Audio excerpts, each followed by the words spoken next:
My name is Bryanna Stigger, and my pronouns are she, her, hers. And I am the MSW Outreach Programs Coordinator in the College of Social Work here at Ohio State. So I do recruitment for the MSW program, and I am also in the HESA EDD program, so a full-time student as well, pursuing my Doctorate of Education in Higher Education and Student Affairs. And I'm also serving as the president of the Licking County NAACP. And I'm specifically passionate about serving my community because I really truly enjoy giving back to my community. I had an amazing collegiate experience, and I wanted to provide that opportunity to other potential students who don't necessarily have the access or the support or resources that they need. I'm very passionate about providing equitable access and support for students of color in higher education. And so I am actually serving as the advisor for Moana Funzi. It's our Black social work student organization as well. So we do programming and support initiatives to support our Black students in the college specifically. So I'm very passionate about just providing equal access and opportunity for students on campus. Specifically, navigating at a PWI can be intimidating or isolating, and I really work hard to create a welcoming and inviting experience for all students on campus. The murder of Breonna Taylor was a very transformational moment for me. I actually did several protests, both in Columbus and in my hometown of Newark, Ohio.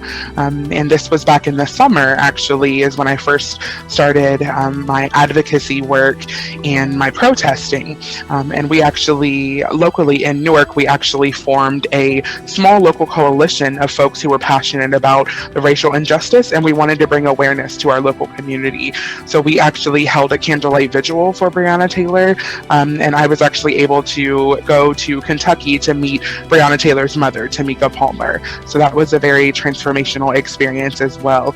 This was personal for me because not only is Breonna my namesake, but she is a Black woman, and the Black woman in society is the most oppressed woman.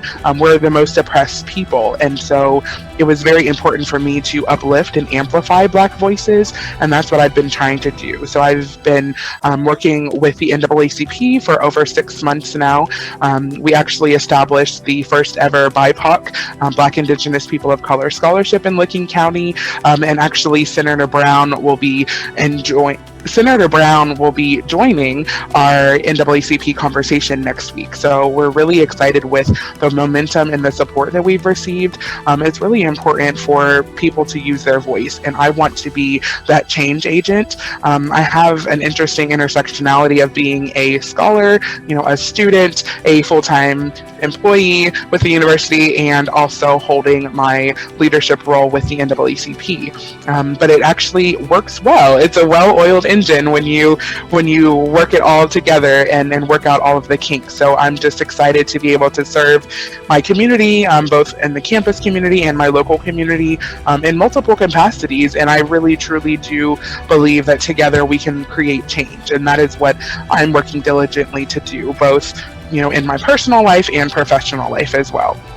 Yeah, so the future of education for me is liberation. I think about liberation, and I think about not only emancipation, but liberation and true freedom for Black individuals, specifically Black women is my passion. And I believe that we have an opportunity to, as I was saying earlier, amplify Black voices, decolonize our curriculum to include Black Indigenous people of color, hire Black faculty, hire Black staff, allow opportunities for mentorship and personal and professional development opportunities for students of color.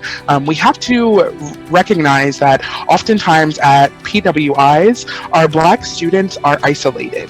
They are othered, and they are typically separated from their peers. And so it's important to create a safe space and an environment conducive of learning. And ultimately, that means providing that support that students need in order to be successful on a college campus. And especially now with COVID and the racial injustice, it's important that we come together and collectively support our students, and not only on the back end, but also on the front end. So making sure that, like I said, we have the support and resources to really advocate and include our students of color in all conversations. I would just like to share, before we close, I would like to share my favorite quote from the great Amanda Gorman. But there is always light if only we're brave enough to see it, and if only we're brave enough to be it. So I encourage everyone to go out and be the light. That is what I try to do. I try to shine light and spread love wherever I go. So I think it's important to focus on the positiveness and just be optimistic for the future. And I'm really hopeful that we can come together and create a better world.